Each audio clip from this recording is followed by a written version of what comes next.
Baik, Assalamualaikum warahmatullahi wabarakatuh. Pada kesempatan ini saya akan mempresentasikan. Ini adalah presentasi ujian proposal disertasi saya dengan judul Pemodelan Matematika Karsinoma Nasofaring tingkat sel. Terus pembimbing saya ada 3 orang, beliau-beliau, yaitu yang pertama Ibu Dr. Renat Lina Aryati MS, yang kedua Dr. Fajar Adikusumo MSI, yang ketiga Dr. Mardia Suci Hardiyati SPPD PhD. Ini adalah Dr. Di Sarjito. Beliau adalah dokter penyakit dalam, karena dari singkatannya bisa dilihat SPPD adalah spesialis penyakit dalam. Oke.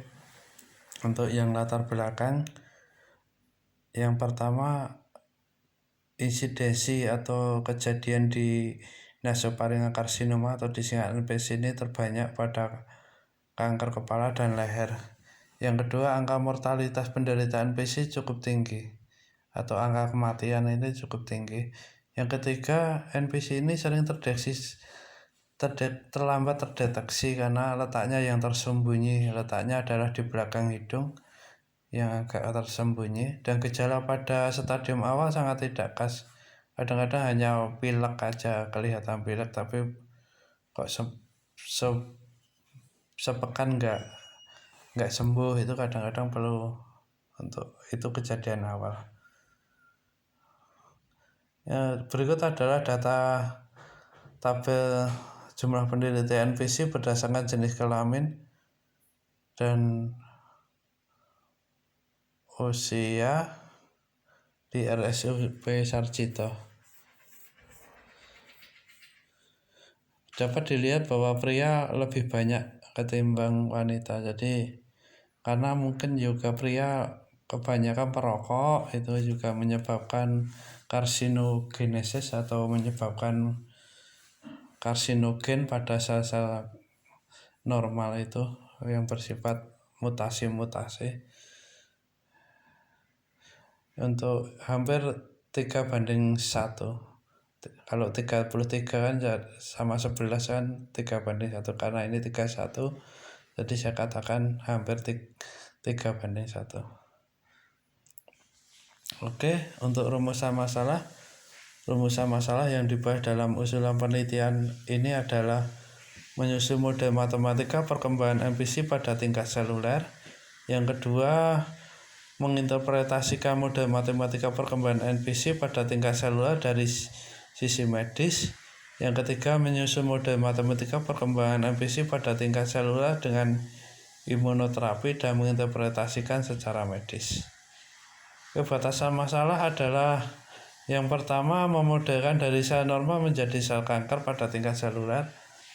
Yang kedua, sistem pemodelan matematika diberi faktor treatment pada sistem dengan imunoterapi, dan harapan dapat dilakukan sifat preventif pada seseorang dengan risiko NPC yang tinggi.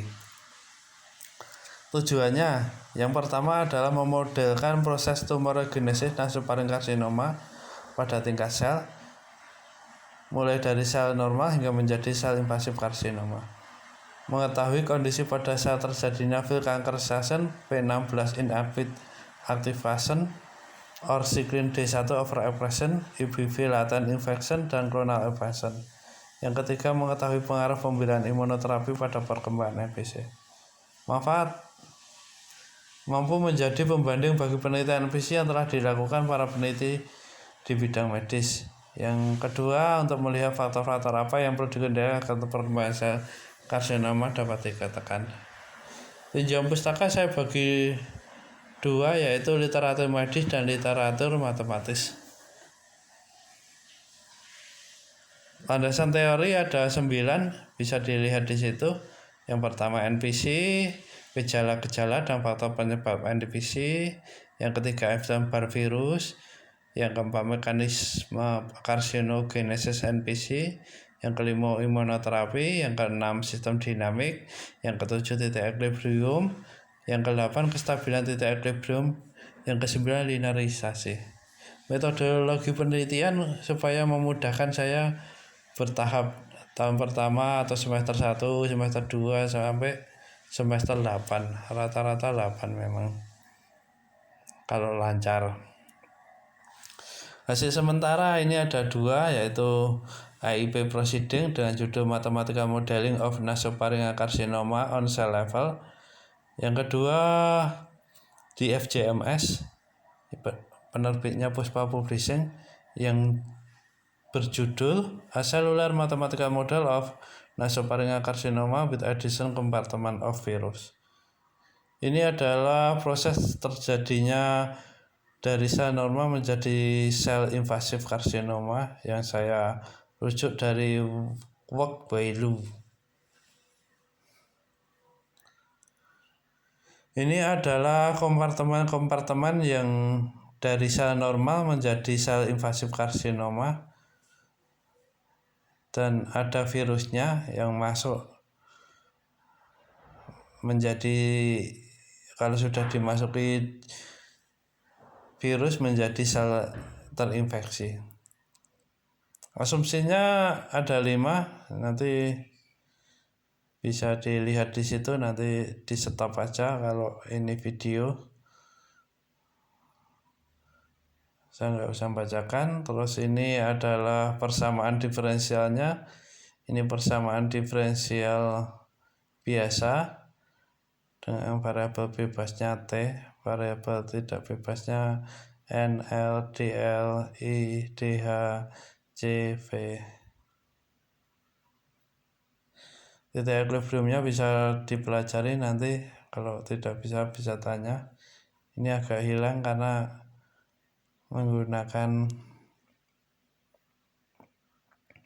PPT, jadi MATLAB-nya nggak muncul. Ini simulasi kasus pertama, jadi seseorang itu tidak terinfeksi EBV, makanya sel terinfeksinya tidak ada. Coba dilihat di situ.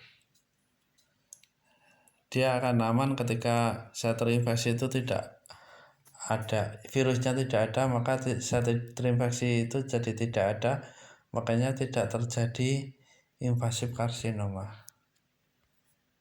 Kasus 2 ada EBV dan NPC itu tidak berkembang. Tadi tidak menjamin EBV itu ada, pasti NPC berkembang, itu tidak. Karena seseorang itu bisa jadi imunnya bagus, jadinya tidak ada sel diplastik tinggi. Yang itu namanya kalau bisa dinamai dengan pre-kanker. Jadi sebelum jadi kanker itu adalah sel diplastik tinggi itu. Ini dapat dilihat dia tidak muncul sel diplastik tingginya, tapi ada sel terinfeksi. Bandingkan dengan yang kasus 1 yang tidak ada sel terinfeksi. Terus ini yang kasus simulasi 3, dapat dilihat bahwa virus itu yang warna kuning itu naik sangat tajam, maka sel terinfeksi juga naik. Terus nanti mengakibatkan sel invasif karsinoma itu bertambah bertahap dan menjadikan kanker NPC itu, atau NPC itu nasopharyngeal karsinoma. Karsinoma itu sama dengan kanker, istilah di nasofaring itu biasa dinamai karsinoma. Ini jawab penelitian biar saya tahu tahapan-tahapan semester 1 sampai semester 8 kayak apa. Nanti di skripsi juga Anda, teman-teman di sini juga bisa menjadwalkan biar tidak molor jawab penelitian ini. Selanjutnya ini yang sampai semester 8, karena biasa di disertasi itu semester 8 hampir sama dengan S1, beda sama S2 rata-rata 2 tahun. Daftar pustaka. Stop kanker. Terima kasih.